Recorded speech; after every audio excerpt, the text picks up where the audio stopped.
Alright, what's going on, guys? My name is Antonio Vanucci, and this is the AAS. I'm your host, Antonio. Today, we are going over a college football topic that I had a feeling had to be discussed after what happened. So, we are going over the massive situation in Michigan with the spygate scandal and all that. So, the head coach Jim Harbaugh got suspended for 3 games. That includes the one against Penn State that just happened, and then again the one against Maryland this Saturday, and then against Ohio State.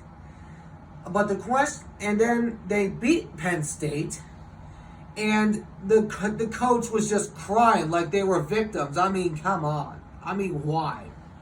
And then, so the question is, what should the true punishment be for the Michigan Wolverines? So I'm going to be going over that, so let's get started. So, I did not know about the scandal until just this week. So, I personally believe, in my opinion, just because the scandal's going on and that it hasn't reached a final decision yet, that if the situation is not come to a close by the time the college football playoffs come around, they should be banned from the college football playoffs. I get there's loads of kids there that want an opportunity, but think about the other kids at some of the other schools. UW, the Huskies, the Oregon Ducks, the Texas Longhorns, and the Alabama Crimson Tide. You gotta think about those other schools too. And I mean, that one on the Central Michigan assistant coach sneaking in there and just stealing the signs, that one was clear obvious to me. Now, we don't know anything big yet. All we know is that 3-game suspension on Harbaugh, which I have tons of respect for that, Jim Harbaugh. I have tons of respect for that dude because the Seahawks used to play him a lot. But when you go into this situation, either one of two things can happen.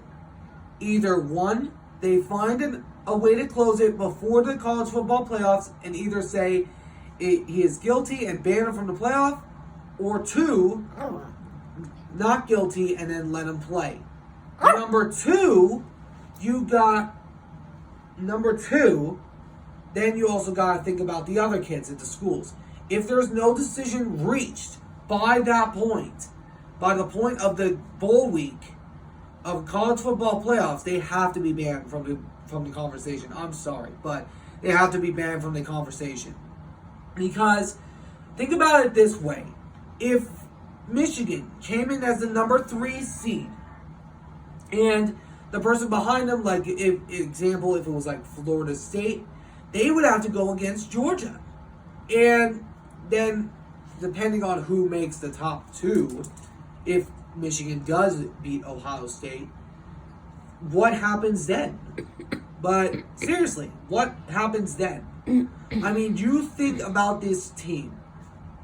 They have the talent. I have tons of respect for their team. But when you go out sign stealing, even though people think that you didn't, of Michigan, I'm sorry, but you gotta be banned from the playoffs because this is getting ridiculous. I don't want to hear any more thing about it, but something has to get done or the Michigan Wolverines have to be banned from the playoffs. That's final. And also want to give a shout out to Michael Penix Jr. of the Huskies. That's currently in the conversation of Heisman. Hopefully he gets that for the people of Seattle. But my final point on this is, if the NCAA hasn't come to a final decision by the time the college football playoffs start, I'm sorry, but the Michigan Wolverines have to get banned from the college football playoffs and because you got a few other teams behind them. Like I said, Washington, Oregon, Texas, and Alabama. Think about those schools, but I'm just done because I could go on for a long time about this. But that's my topic for today. I hope you guys enjoyed. If you did, please make sure to hit that like button down below. Subscribe if you're new. Turn on that notification bell. And I'll catch you guys in the next one. So long for now.